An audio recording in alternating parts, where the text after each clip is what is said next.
enfin, dernière question. Je souhaiterais appeler votre attention sur la situation des fonctionnaires d'État en Nouvelle-Calédonie et en Polynésie et les réformes à venir, l'indexation, la retraite, le retour. En 2015, la Cour des comptes avait décrit l'indexation comme un système à bout de souffle pesant lourdement sur le budget de l'État. Or, je tiens à rappeler que ce complément de rémunération est primordial pour permettre aux personnes concernées d'accéder aux besoins primaires dans des territoires où le coût de la vie est particulièrement élevé. Selon l'INSEE, entre 2010 et 2015, les prix alimentaires ont subi une inflation en Nouvelle-Calédonie de l'ordre de 14% contre seulement 5% dans l'Hexagone.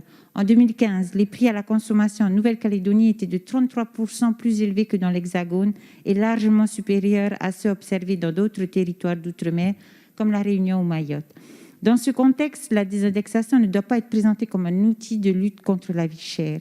La surrémunération conserve aujourd'hui plus que jamais toute sa pertinence pour compenser le surcoût de la vie et maintenir l'attractivité des territoires. Elle est à la fois un garant essentiel du maintien de pouvoir d'achat et un gage de soutien de la vie économique locale. Toutefois, il est possible de réaliser des économies en privilégiant le retour ou l'affectation des fonctionnaires originaires des territoires concernés.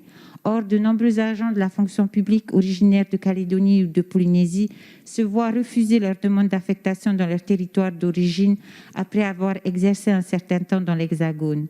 L'amplification de l'océanisation des cadres est une nécessité absolue, tant dans l'intérêt des agents que pour répondre au manque criant d'effectifs dont souffrent nos territoires. La présence sur le terrain des fonctionnaires qui connaissent parfaitement le contexte et la culture locale ne peut qu'être un atout pour nos collectivités et dans les relations avec les administrés. Les parlementaires ne cessent d'intervenir pour plaider ce retour mérité dans nos territoires. Aussi, Monsieur le ministre, le gouvernement est-il prêt à mettre en place une stratégie d'accompagnement renforcé de nos lauréats de concours nationaux, de garantir leur retour dans nos territoires pour l'exercice de leurs fonctions en révisant clairement les critères d'obtention du CIMM, comme le préconisait le rapport d'Olivier Servat sur le retour des forces vives. Je vous remercie. Merci, Madame Sanquer. Monsieur le ministre. Oui, merci, Monsieur le Président. Madame la députée Nicole Sanquer, nous connaissons bien le problème des prix à la consommation en Outre-mer qui était estimé à plus 7%, jusqu'à plus 12,5% dans certains territoires, dans la dernière enquête de l'INSEE qui date de 2015. C'est un constat qui explique que les fonctionnaires de l'État qui sont affectés Outre-mer bénéficient d'une rémunération qui est majorée avec des coefficients différents selon les territoires. Je précise cependant que cette majoration compense également les charges qui sont liées à l'éloignement de la métropole. Le coût de ces mesures s'élève au total à 159 millions d'euros, dont 67 pour l'indexation liée à la cherté de la vie et 92 pour l'éloignement. Je crois que sur la question des ultramarins qui veulent revenir dans leur territoire d'origine, c'est une bonne chose que des ultramarins veulent revenir, mais il est également important d'avoir un peu de mobilité. Je crois que c'est une richesse professionnelle qui est vraiment intéressante, que travailler dans plusieurs endroits. Par ailleurs, il est vraiment bénéfique d'avoir des fonctionnaires avec des profils différents qui viennent de l'Hexagone, mais également de ces territoires.